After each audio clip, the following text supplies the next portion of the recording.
Now it's time for your science lesson, the part of the show where we take apart one scientific principle to see how it works. So, who can tell me what the following have in common? This inattentive ambler. This mindless marksman. And this speeding selfie stick holder. If you worked out that vision, or the lack of it, was what they had in common, then give yourself a pat on the back. Because this lesson is all about how the sense of sight works. Our eyes are the organs responsible for our vision.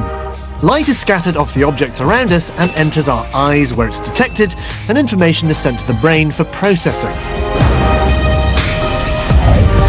Our vision consists of a central visual field, good for picking out detail, and our peripheral vision, which helps us detect objects and motion to the side of our gaze. The visual information is sent to the brain, where it contributes to our spatial perception and spatial memory to help us interact with the world around us. I hope now you have a clearer view of vision, because it's time for a test. Question 1. What do we use the sense of sight for? We use sight for spatial perception and constructing spatial memory, so we can interact with the world. But not quite like that. With his gaze directed downwards, he can't construct a complete picture of his environment, and he fails to detect the lamppost outside his visual field. I think he's noticed it now, though. Moving swiftly on, question number 2. What are the limits of our vision?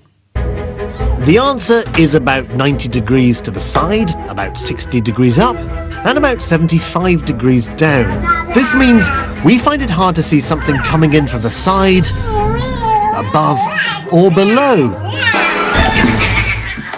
Luckily, this junior stormtrooper was wearing a helmet. All right.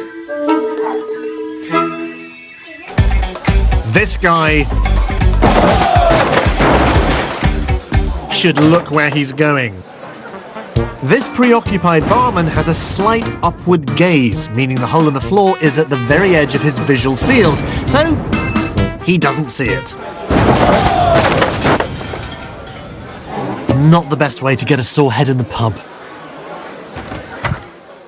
And now for our third and final question. What do we do with the visual information? The answer, of course, is that we process it and react to it, but often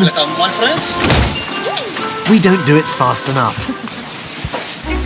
A person's reaction time to visual information is about 1/4 of a second, and many things move a bit faster than that. Like chairs. So that is the end of our lesson on vision. Class dismissed.